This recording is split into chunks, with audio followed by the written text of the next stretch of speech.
दूसरा प्रश्न, भगवान, क्या किसी संत के दिए हुए मंत्र को दोहराने से हम मुक्ति नहीं पा सकते? बेशक वह संत जीवित हो या नहीं, अगर मुक्ति नहीं तो कुछ अधिक आध्यात्मिक विकास तो होगा या नहीं? और क्या यह सच है कि कभी कोई मंत्र के शब्दों का मतलब जानने की कोशिश नहीं करनी चाहिए, क्योंकि मतलब जानने से तो सिर्फ यही होगा कि मन सोच विचार और कल्पना में भाग लेने लगेगा।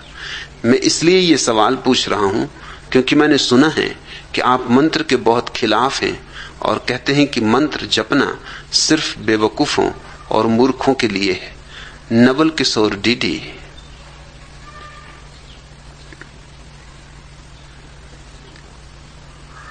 इस प्रश्न में बहुत से प्रश्न हैं, एक एक को क्रमशः लेना होगा। पहली बात, पूछा है तुमने, क्या किसी संत के दिए हुए मंत्र को दोहराने से हम मुक्ति नहीं पा सकते? मुक्ति पाई नहीं जाती है। मुक्ति कोई उपलब्धि नहीं है, अनावरण है। मुक्ति कोई गंतव्य नहीं है, कोई दूर की मंजिल नहीं है जहां तक चल के पहुंचना है। मुक्ति हमारा स्वभाव है, जात हमारी ब्रह्म है, माता पिता है राम, गिरह हमारा शून्य में, अनहद में विश्राम। मुक्ति हमारा स्वभाव है। इसलिए मुक्ति को पाने की भाषा में मत सोचना। पाने की भाषा लोभ की भाषा है, और जहां लोभ है वहां मुक्ति नहीं। अलोभ मुक्ति की आधारशिला है। अहंकार पाने की भाषा में सोचता है, धन पालूं, पद पालूं, फिर जब इनसे ऊब जाता है और पाता है कि इन्हें पालने पर भी कुछ नहीं मिलता, तो सोचने लगता है परमात्मा को पालूं, स्वर्ग को पालूं, मोक्ष को पालूं, निर्वाण को पालूं, मुक्ति को पालूं, सत्य को पालूं। विषय तो बदल गए, धन नहीं, पद नहीं, धन की जगह ध्यान आ गया, पद की जगह परमात्मा आ गया। लेकिन तुम नहीं बदले, विषय बदल गए। वासना तो वही की वही रही, पाने की। क्या पाना चाहते हो इससे फर्क नहीं पड़ता। जब तक पाना चाहते हो तब तक उलझे रहोगे। मुक्ति पाने से नहीं मिलती है, पाने की बात ही व्यर्थ है ऐसा जानने से तत्क्षण अनुभव में आ जाती। तत्क्षण शब्द को स्मरण रखना, कल नहीं, परसों नहीं, अभी यही। बुद्ध ने 6 वर्ष तक पाने की कोशिश की। स्वाभाविक, आदमी लोभ की दुनिया में जीता है, तो जिस तरह धन और पद को पाते थे, सोचा इसी तरह मुक्ति को पालेंगे। 6 वर्ष तक सतत चेष्टा की, सब किया जो लोगों ने कहा कि करो। जिनको तुम कह रहे हो संत, किसी ने मंत्र दिए तो मंत्र दोहराए, किसी ने उपवास करवाया तो उपवास किया, और किसी ने सिर के बल खड़े होने के कहा तो सिर के बल खड़े रहे, तपश्चर्या तो तपश्चर्या। सुंदर देह थी, राजकुमार थे, सूख कर कांटा हो गए। एक मूढ़ ने बता दिया कि धीरे धीरे भोजन को कम करो, इतना कम करो क्रमशः कि बस 1 चावल का दाना ही भोजन रह जाए। इस तरह कम करते करते करते 1 चावल का दाना रह जाए, फिर धीरे धीरे बढ़ाना 2 चावल के दाने, 3 चावल के दाने। जिस दिन 1 चावल का दाना रह गया, बुद्ध इतने कमजोर हो गए कि निरंजना नदी को पार करते थे, पार न कर सके। मैं निरंजना को देखने गया था सिर्फ इसीलिए कि कैसी नदी है जिसको बुद्ध पार न कर सके। भवसागर पार कर गए और निरंजना पार न कर सके। देखा तो बहुत चौंका, नदी नहीं है, नाला है। गर्मी के दिन थे, बिल्कुल सूखा था। कोई भी पार कर जाए, छोटा बच्चा पार कर जाए, कोई तैरने वगैरह की भी जरूरत नहीं थी, घुटने घुटने पानी भी नहीं था। ये बुद्ध क्यों पार नहीं कर सके? कमजोर इतने हो गए थे कि निरंजना के किनारे पर एक वृक्ष की जड़ को पकड़ के किसी तरह अपने को अटकाए रहे। जब थोड़ी सी ताकत आई तो किसी तरह सड़क के घाट पे चढ़े। उस घड़ी वृक्ष की जड़ को पकड़े हुए उन्हें यह ख्याल आया कि ये मैंने क्या किया। देह भी गमा बैठा, आत्मा तो मिली नहीं। और मैंने ये कभी सोचा ही नहीं कि देह को गंवाने से आत्मा के मिलने का तर्क क्या है। निरंजना नदी तो पार नहीं कर सकता हूं, ये छोटी सी नदी, तो ये जीवन का इतना बड़ा भवसागर कैसे पार करूंगा। ये घटना बड़ी क्रांतिकारी सिद्ध हुई। उन्होंने उसी क्षण वो जो 6 साल व्यर्थ की दौड़ धूप की थी छोड़ दी। धन और पद की दौड़ तो पहले ही छोड़ चुके थे। उस संध्या मोक्ष की दौड़ भी छोड़ दी। नवल किशोर, ये घटना बहुत विचारणीय है। दौड़ ही ना रही। उस सांझ जब वो सोए, पूर्णिमा की रात थी और चित्त पहली दफा अनहत के विश्राम को उपलब्ध हुआ था, क्योंकि जहां दौड़ नहीं वहां विश्राम है। चाहे शरीर से ना भी दौड़ो, अगर मन से भी दौड़ रहे हो तो भी तो थकान होती, मन भी तो थकता है। अब कोई दौड़ ही ना थी, कुछ पाना ही ना था, सब व्यर्थ है, कुछ भी पाना नहीं। जो है जैसा है उससे ही राजी हो रहे। इसको बुद्ध ने तथाता कहा है। जो है जैसा है ठीक है। उस संध्या तथाता के इस भाव में ही सोए। बाद में कहा कि वो पहली रात थी जब सच में मैं सोया। विश्राम परिपूर्ण था, एक सपना भी ना आया, क्योंकि जब चाह ही ना रही तो सपने कहां से आए। सपने तो चाह की ही छाया है जो नींद में पड़ती। दिन में जो चाह है, रात वही सपना है। एक सपना नहीं। और सुबह जब आंख खुली तो कहा बाद में कि ऐसा विश्राम कभी पाया ही न था। ऐसी शांति छाई थी, रोआ रोआ विराम में था, विश्राम में था। न कुछ करना था, न कहीं जाना था, न कुछ पाना था। सब मोह छूट गए, संसार के भी और परलोक के भी। और तभी देखा कि रात का आखिरी तारा डूब रहा है। जैसे जैसे वो तारा डूबा, वैसे वैसे ही भीतर अगर कोई कहीं धूमिल सी रेखा भी रह गई होगी लोभ की, वो भी विलुप्त हो गई।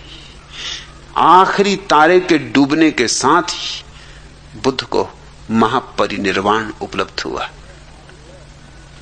अनंत में विश्राम पाया। गिरह हमारा शून्य में, शून्य में घर मिल गया। सवाल उठता है कि बुद्ध ने 6 साल की तपश्चर्या के कारण बुद्धत्व पाया या तपश्चर्या को छोड़ने के कारण बुद्धत्व पाया। 2500 वर्षों में बौद्ध विचारक इस पर मंत्रणा करते रहे, विचारना करते रहे, विवाद करते रहे। मेरे हिसाब में विवाद व्यर्थ है, दोनों ही बातें उपयोगी हैं। वो 6 वर्ष जो तपश्चर्या की थी उसका भी हाथ है, पाने में नहीं। पाया तो तपश्चर्या को छोड़कर, लेकिन तपश्चर्या का हाथ है तपश्चर्या को छुड़ाने में। तपश्चर्या करते करते एक बात दिखाई पड़ गई कि ये पागलपन है, इसमें कुछ सार नहीं। संसार तो पहले ही छूट चुका था, अब ये मोक्ष भी छूट गया, मोक्ष पाने की आकांक्षा भी छूट गई। लोभ की जो अंतिम रेखा रह गई थी वो भी विलुप्त हो गई। तो तपश्चर्या ने इतना काम किया, जैसे एक कांटा गड़ जाता है तो हम दूसरे कांटे से उसको निकाल लेते, फिर दोनों कांटों को फेंक देते। ऐसा नहीं है कि पहला कांटा फेंक दिया और दूसरे को संभाल के उसके घाव में रख लिया कि इसकी बड़ी कृपा है। किस शब्दों में इसका आभार करें। एक कांटे से दूसरा निकल गया, फिर दोनों हम फेंक देते हैं। ऐसे ही तपश्चर्या से एक व्यर्थ बात मन में अटकी थी कि पाने से मिलेगा परमात्मा, वो बात निकल गई। परमात्मा तो मिला ही हुआ है, दौड़ खत्म हुई, चाह मिटी कि पाया। पाया तो सदा से था ही, तुमने एक क्षण को भी परमात्मा खोया नहीं है नवल किशोर। इसलिए पहले तो ये भाषा छोड़ दो पाने की, ये लोभ की भाषा है, ये धंधे की भाषा है, ये व्यवसाय की भाषा है। दूसरी बात, तुम कहते हो किसी संत के दिए हुए मंत्र को दोहराने से।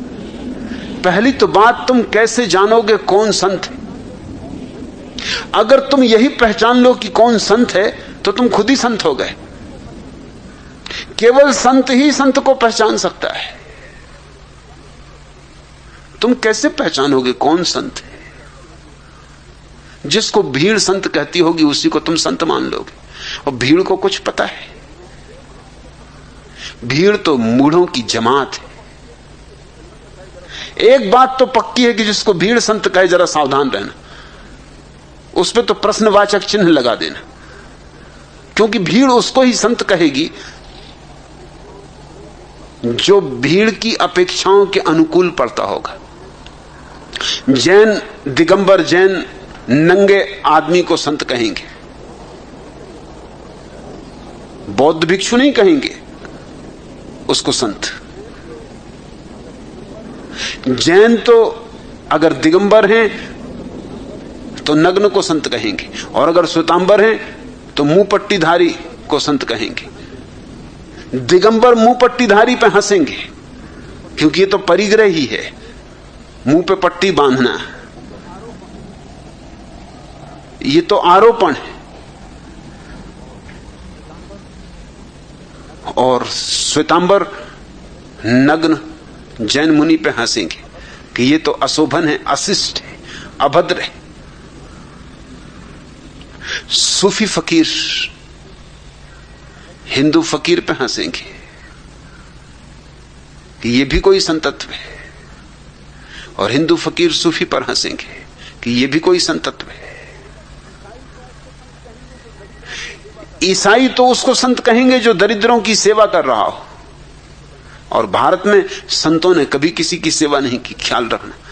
यहां तो संतों की सेवा करनी पड़ती। यहां तो जैन अपने संत के जब दर्शन को जाते हैं, उनसे पूछो कहां जाते हो, तो वो कहते हैं संत की सेवा करने जा रहे। संत और सेवा करे, कौन करवाएगा संत से सेवा? क्या पाप करवाना है अपने हाथ से? समझ लो कि महावीर स्वामी मिल जाए, तुम्हारे पांव दबाने लगे, तुम दबाओगे, तुम एकदम उछक के भाग खड़े होगे, हे प्रभु बचाओ, ये क्या कर रहे हो आप, और पैर दबा रहे हो? क्या सदा के लिए नरक में गिरवा दोगे? कि बुद्ध मिल जाए और एकदम तुम्हारी चंपी करने लगे? मुफ्त भी करा तो तुम कहोगे कि नहीं भैया नहीं करवाना। अरे हम आपकी चंपी करेंगे, आप हमारी चंपी करें। भगवान बुद्ध और चंपी करें? कभी नहीं, होने नहीं देंगे। लेकिन ईसाइयों की परिभाषा संत की वही है जो तुम्हारे पैर दबाए, जो तुम्हारी सेवा करे। ईसाइयों के हिसाब से जीसस संत है, क्योंकि उन्होंने मनुष्य के उद्धार के लिए अपना जीवन दे दिया। महावीर क्या खाक संत है? ईसाइयों के हिसाब से किया क्या मनुष्य जाति के लिए? हां, ध्यान किया तो वो तो स्वार्थ है, खुद के आनंद के लिए, महास्वार्थी। बुद्ध ने क्या किया? अपनी मुक्ति पाली, मगर अपनी मुक्ति पानी परार्थ तो नहीं, परार्थ तो किया जीसस ने। सूली पे लटक गए, अपने जान गंवा दी मनुष्य के उद्धार के लिए। ये दूसरी बात है कि उद्धार हुआ कि नहीं, अभी तक हुआ तो नहीं। किसी के सूले पे लटकने से किसी का क्या उद्धार होना है? महावीर अपने बाल नोचते थे, केस लुंज करते थे, और बौद्ध भिक्षु हंसते थे कि ये पागलपन। और बौद्ध भिक्षु की बात में भी अर्थ है, क्योंकि अक्सर स्त्रियां जब पगलाती हैं तो बाल खींचती। तुमने देखे होगा कि स्त्री रूठ जाती एकदम बाल नोचने लगती। अगर पागल खाने में जाओ तो तुमको कई पागल मिलेंगे जो बाल नोचते। बाल नोचना कुछ पागलपन का हिस्सा है। तो बौद्धों को तो लगा कि महावीर का दिमाग कुछ खराब, बाल नोचना। लेकिन महावीर को मानने वाला मानता है कि महावीर का त्याग परम है। वो उस्त्रे का भी उपयोग नहीं करते। अब ये क्या उस्त्रे को रखे फिरना, उस्त्रा वैसे भी घातक, कहीं किसी पे गुस्सा आ जाए और गर्दन काट दो, या खुद ही पे निराशा आ जाए और गर्दन काट लो। फिर दूसरी बात ये कि उस्त्रे पे निर्भर होना, वस्तु पे निर्भर होना है। महावीर तो वस्तु मुक्त है, वो तो किसी तरह की पर निर्भरता नहीं मानते। अब किसी नाई से जाके बाल बनवाना, वो भी जस्ता नहीं, उसका मतलब हुआ कि नाई पे निर्भर हो गए। मोक्ष में पता नहीं नाई मिलते हैं कि नहीं मिलते।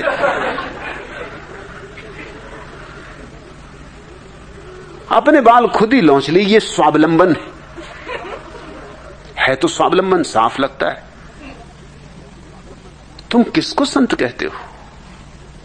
संत की तुम्हारी परिभाषा क्या है? परिभाषा तुमने पाई कहां से? तुम्हारे आसपास जो भीड़ होगी वही तुम्हें परिभाषा दे देती कि इस तरह का आदमी संत होता है। एक बार भोजन करता हो तो संत, इस तरह बैठता हो, इस तरह उठता हो तो संत। भीड़ की अपेक्षाएं जो पूरी करता वो उस भीड़ के लिए संत। नवल किशोर, तुम कहते हो क्या किसी संत के दिए हुए मंत्र को दोहराने से और संत और मंत्र देगा? असंभव।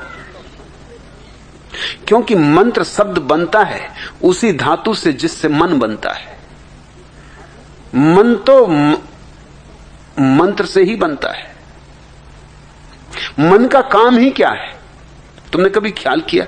मन का काम है सलाह देना, ऐसा करो, ऐसा करो, वैसा मत करना। इसलिए तो हम सलाहकार को मंत्री कहते, सलाह देता है कि ये करो, वो करो। मन जो है वो मंत्री है, वो सलाहकार है। मन और मंत्र संयुक्त है। मंत्र यूं समझो कि ईंट है, उसी की ईंटों से बना हुआ मन। मन से मुक्त होना है, इसलिए मंत्र के द्वारा तो कोई मन से मुक्त नहीं हो सकता। मन का तो उपयोग मंत्र से ही करना होगा। अगर तुम बैठ के राम राम जपोगे तो जपोगे किससे? मन से ही जपोगे। और अगर मन का ही अभ्यास कर रहे हो, मन की ही दंड बैठक लग रही, तुम राम राम राम राम किए जा रहे हो, ये मंत्र की ही दंड बैठक। इससे तो मन और मजबूत होगा। मन से मन मजबूत होता है, और जितना मन मजबूत होता है उतना ही तुम्हारे और तुम्हारी आत्मा के बीच बाधा खड़ी होती। इसलिए कोई संत मंत्र नहीं देगा। संत तो तुम्हारे मंत्र को ही छीन लेगा और तुम्हारे मन को भी छीन लेगा। संत तो तुम्हें रास्ता बताएगा मन के पार जाने का। हां, अगर तुम्हें मन की शक्तियों को बढ़ाना है, आध्यात्मिक शक्तियों का नाम मत लेना। अगर मन की शक्तियों को बढ़ाना है तो मंत्र उपयोगी है। मंत्र के प्रयोग से मन की शक्तियां बढ़ जाएंगी। मगर मन की शक्तियों को बढ़ा के भी क्या करोगे? समझ लो कि पानी पे भी चलने लगे तो फायदा क्या है?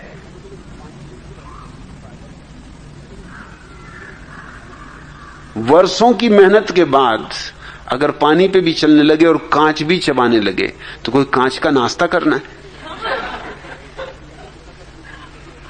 और पानी पे चलने के लिए नावें हैं और सरलता से तैरना सीख सकते हो। लकड़ी की जरा सी डोंगी काम दे देती है। उसके लिए वर्षों की मेहनत करना और पानी पे चलना सीखना और कांच चबाना किस लिए? क्या फालतू बोतलें वगैरह फेंकने में बहुत दिल दुखता है कि कैसी बहुमूल्य चीजें फेंकी जा रही? अरे आज अगर मंत्र सिद्ध होते चबा लेते। क्या करोगे? अगर दूसरों के विचार भी पढ़ने लगे, अपने ही विचार पढ़ के कुछ नहीं मिला, दूसरे का विचार पढ़ के क्या मिलेगा? और कचरा अपना ही काफी है, और दूसरे का कचरा और लेके क्या करोगे? दूसरा अपने विचारों से मुक्त होना चाह रहा है और तुम उसके विचार पढ़ने को उत्सुक हो। मंत्र से मन की शक्तियां जरूर बढ़ सकती। क्यों? क्योंकि मंत्र एक खास लक्ष्य के लिए वैज्ञानिक प्रक्रिया है।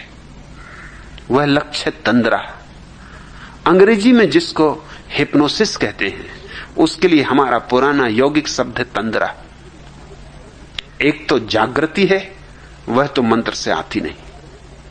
एक निद्रा है, वो बिना ही मंत्र के आ जाती। दोनों के मध्य की एक स्थिति है तंद्रा, वो मंत्र के द्वारा लाई गई निद्रा है। हिप्नोसिस का अर्थ तंद्रा होता है। अगर तुम एक ही शब्द को बहुत बार दोहराओगे तो उससे तंद्रा पैदा होती। तंद्रा पैदा होने की सीधी प्रक्रिया है। अब तुम बैठे हो, राम राम राम राम जपे जा रहे जपे जा रहे जपे जा रहे हो, इसके दो परिणाम होते हैं। एक तो मन एक ही चीज से ऊब जाता है, ऊब नींद लाती, इसलिए धार्मिक सभाओं में लोग सोते। अब वही राम, वही सीता, वही रावण, वही कहानी कितनी बार तो देख चुके। फिर वही हनुमान जी, फिर वही लिए चले आ रहे हैं पहाड़, सब वही का वही। तो अब रामलीला देखोगे कि सोओगे? इससे बेहतर है सो ही जाओ। इस बकवास को देखने में सार क्या है? रामलीला में तो कभी कभी लोग जागते जब कुछ गड़बड़ हो जाती।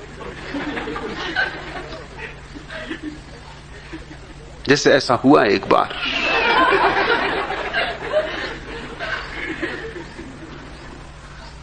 कि जब रामलीला शुरू हुई और सीता का स्वयंवर रचा गया, तो कहानी यूं है कि खबर आती है लंका से कि हे रावण, तेरी लंका में आग लगी। तो रावण भागता है। लंका में आग लगी हो तो ये कोई विवाह रचाने का अवसर है। बेचारा भागता अपनी लंका बचाने। ये तरकीब है, ये ऋषि मुनियों की जालसाजी है, ये झूठ है। लंका वगैरह में कोई आग नहीं लगी थी, मगर जब तक वो बेचारा लौटे तब तक यहां मामला खत्म हो गया। उसको हटाना जरूरी था, क्योंकि वो शिव का भक्त था और वो शिव का धनुष था, और उसने प्रार्थना की थी, शिव से उसे वरदान था कि शिव उसके साथ देंगे, सहायता करेंगे। अरे अपने चमचों की कौन सहायता नहीं करता? छोटे मोटे भी करते हैं, वो तो शिव जी बेचारे बड़े पहुंचे हुए पुरुष। और ये रावण कितनी सेवा, क्या उनकी अपनी गर्दन काट काट के रख देता था। अब और क्या चाहिए चमचे से, और क्या चाहिए? तो वो तोड़ देता धनुष बाण। डर था। रामचंद्र जी उसके सामने छोकरे ही थे। एक दो धौल जमाता और तोड़ ताड़ करना लेकर सीता को रवाना हो जाता, तो सब रामायण वहीं खत्म कर देता। तो उसको भगाना पड़ा। जब तक वो गया तब तक राम ने धनुष बाण तोड़ लिया, विवाह हो गया। अब इसको तो बार बार होता है, तो लोग जाति से अपना इंतजाम करके लेके जाते हैं। रामलीला लोग देखने जाते हैं तो दरी ले जाते हैं, चटाई ले जाते हैं, कंबल तक ले जाते हैं। अपने दरी चटाई बिछा के, कंबल ओढ़ के, मस्त बच्चों को सुला के, फिर खुद भी झपकी लेते हैं। मगर उस दिन कुछ गड़बड़ हो गई, बच्चे तक जग गए। क्योंकि जब रावण को खबर आई कि तेरी लंका में आग लगी, उसने कहा कि लगी रहने दो। लोग थोड़े चौंके कि ये बात क्या है। जनक महाराज भी थोड़े हैरान हुए, अब करना क्या है। रामचंद्र जी की तो सटपटी गुम हो गई होगी। लक्ष्मण बोले होंगे, भैया आप क्या करना। और उसने तो, रावण ने आओ देखा ना ताओ, वो गुस्से में था। असल में मैनेजर ने उसको जितनी मिठाई मिलनी चाहिए थी उतनी नहीं दी थी, कम दी थी। उसने कहा देख लेंगे। उसने पहली अवसर हाथ आया दिखा दिया, उठा और उसने तोड़ दिया धनुष। धनुष भी क्या था, कोई शिव जी का धनुष, ये इसकी पौड़ी रखी हुई थी बांध के, उसने तोड़ ताड़ के कई टुकड़े करके फेंक दिए, एक दो नहीं। और उसने कहा निकाल तेरी सीता कहां है, खत्म करो इस बात को एक बार। क्या हर साल लगा रखा है वो खेल फिर से हो। फिर सारी जनता जग गई, बच्चे रोने लगे, स्त्रियां चौंक गई, लोग खड़े हो गए, बैठे नहीं कि ये हो क्या रहा है। न देखा कभी आंखों से, न सुना कभी कानों से, नई ही रामलीला हो रही। वो तो भला हो जनक का, बूढ़े थे, सयाने थे, पुराने अनुभवी थे, घाघ जिसको कहते, कई रामलीलाएं करवा चुके थे। उन्होंने तत्क्षण मामले को संभाल लिया। उन्होंने कहा भृत्यो, तुम भूल से मेरे बच्चों के खेलने का धनुष ले आयो। अरे ये शिव जी का धनुष नहीं है, शिव जी का असली धनुष लाओ। पर्दा गिराया, धक्का देके किसी तरह रावण को हटाया, दूसरा धनुष बाण लाया गया और दूसरे आदमी को रावण बना के लाया गया। जनता बड़ी चौंकी की, रावण तो दूसरे मालूम होते। वो पुराना पहलवान कहां है, उसको तो 4 आदमी पकड़े अंदर बैठे, वो भीतर से चिल्ला रही मैं धनुष बाण तोड़ूंगा, आज मामला खत्म ही कर देना, रफा दफा।